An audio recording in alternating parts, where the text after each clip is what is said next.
Aujourd'hui, un parcours de 286 km qui nous fait quitter le nord-ouest pour la capitale Reykjavik.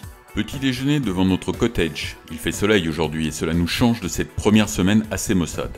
Notre cottage est situé dans le camping de Stykkishólmur et toutes les caravanes autour de nous appartiennent à des Islandais qui adorent le caravaning.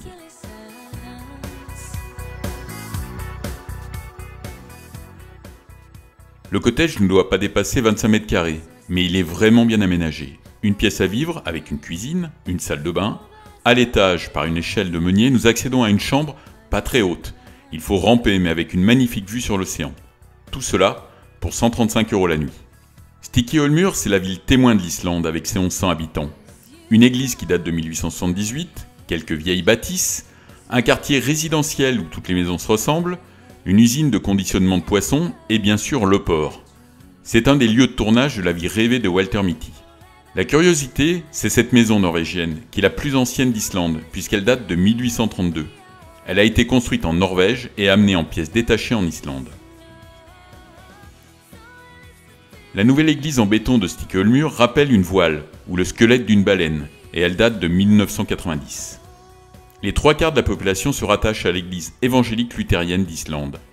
Nous avons été étonnés du nombre d'églises dans ce pays.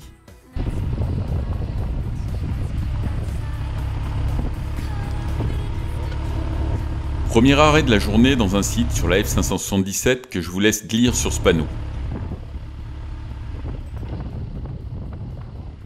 Nous traversons un immense champ de lave, vieux de 3600 à 4000 ans, partiellement recouvert de mousse.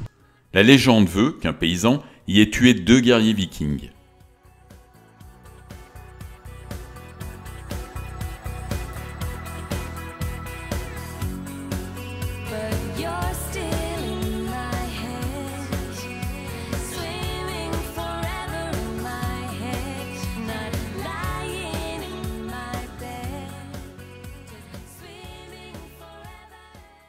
Le musée, ou la ferme aux requins, qui est la curiosité familiale du coin. Ici se perpétue la tradition du requin faisandé, le hagkarl, qui est un mets de fête pour les Islandais. Outre le traditionnel tracteur islandais, le musée présente la pêche et le conditionnement de ce mets très recherché. Le requin du Groenland est le requin le plus toxique du monde. Très apprécié au Groenland et en Islande, sa chair doit être bouillie plusieurs fois ou enterrée durant 6 semaines pour éliminer les toxines qu'elle contient. Sa chair contient également une grande quantité d'urée, qui rend ce poisson impropre à la consommation. Il vit entre 200 et 400 mètres de profondeur. Outre sa chair, sa peau est utilisée comme une râpe.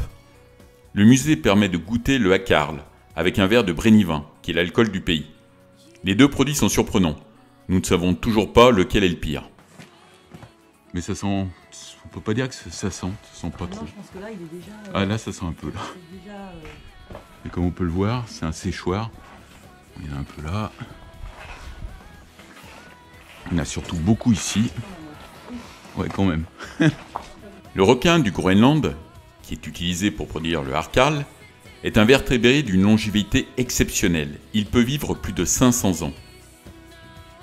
Le Kirkjufell, la montagne-église, est une célèbre montagne d'Islande.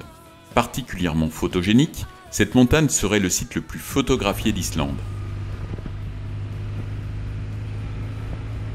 La tour radio de Alisondur, avec sa hauteur de 412 mètres, est la plus haute structure d'Europe de l'Ouest. La F579 permet de se rendre au phare d'Ondverdames.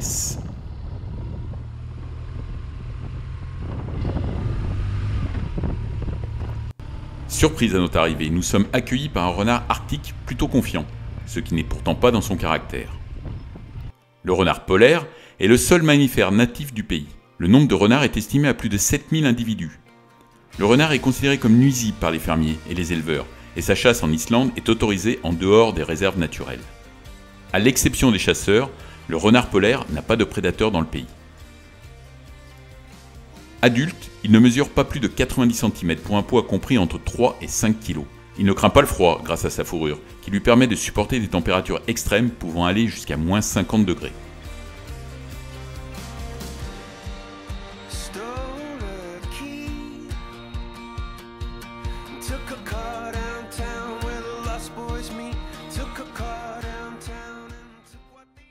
Sur ce site, le puits de Falkti, qui est le seul point d'eau dans la région.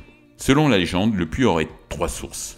Une source d'eau douce, une source d'eau bénite, et la troisième serait une source de bière. On dit également qu'il porte malheur d'y puiser de l'eau après le coucher du soleil.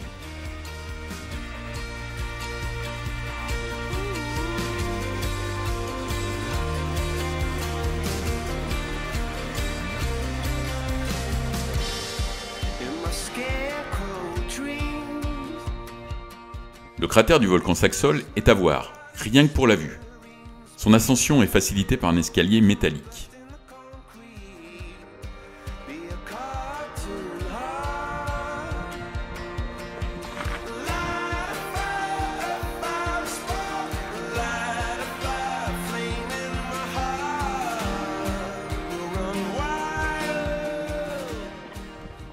La péninsule de Snaefellsnes abrite Malaretkvisi.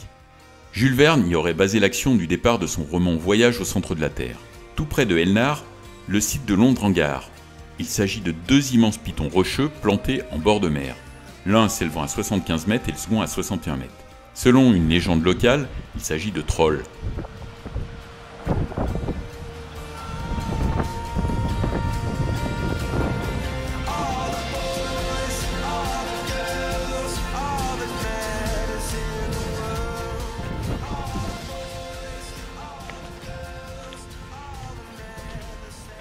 Les guides touristiques louent le village d'Anarsapi, qui ne nous a pas transcendés.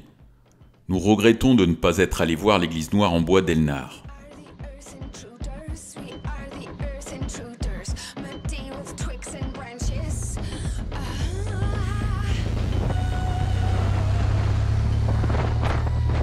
Retour sur la route numéro 1 à Akranes et son important trafic. Ne faites pas l'erreur de prendre la monotone F47. Après Akranes, restez sur la route numéro 1 et prenez le tunnel, qui est payant, pour éviter le fjord de Valjordur.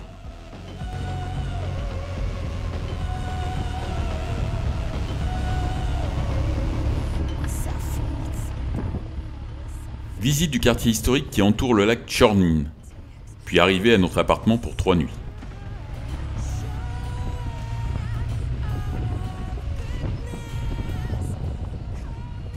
Un appartement très sympa en souplex, avec 2 chambres et une très belle cuisine.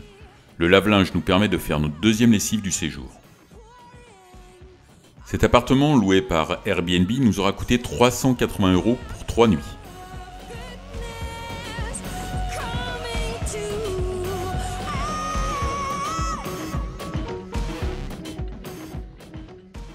Véritable symbole de Reykjavik, l'église luthérienne Hallgrímskirkja domine la capitale islandaise depuis maintenant plusieurs décennies. L'architecture de cet édifice en béton célèbre la beauté de l'Islande et de ses paysages, notamment de ses orgues basaltiques et de ses glaciers. Sur la place devant l'église, la statue de Leif Erikson, fils d'Éric le Rouge, qui aurait découvert l'Amérique bien avant Christophe Colomb, en partant du Groenland aux alentours de l'an 1000. Érigée à la sortie de la guerre, elle n'a été terminée qu'en 1986, car son financement est assuré par les seuls dons des paroissiens. Culminant à 73 mètres de haut, au niveau du clocher, la plus grande église du pays est aussi la plus haute. Pour moins de 7 €, vous accédez au clocher via un ascenseur. Le clocher permet de jouir une très belle vue.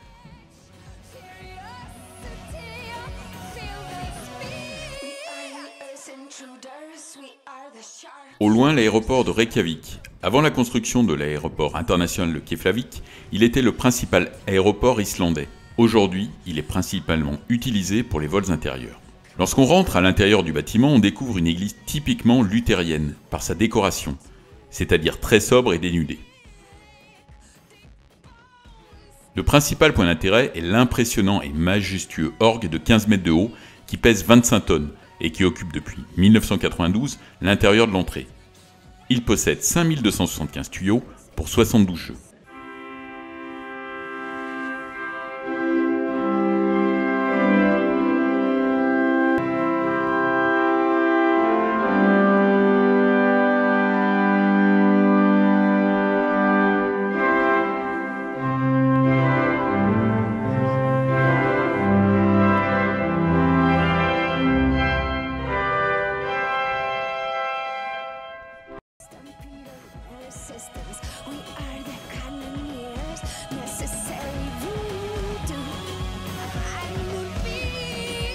Sur la gauche de l'image, la plus ancienne demeure de la capitale, bâtie en 1752.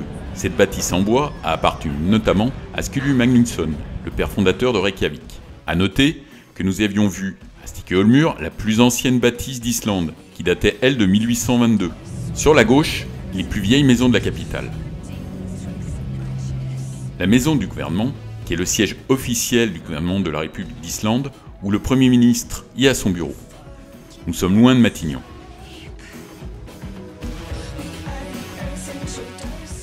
Dîner dans un restaurant spécialisé dans la cuisine islandaise. Menu dégustation qui nous permet de découvrir 6 plats.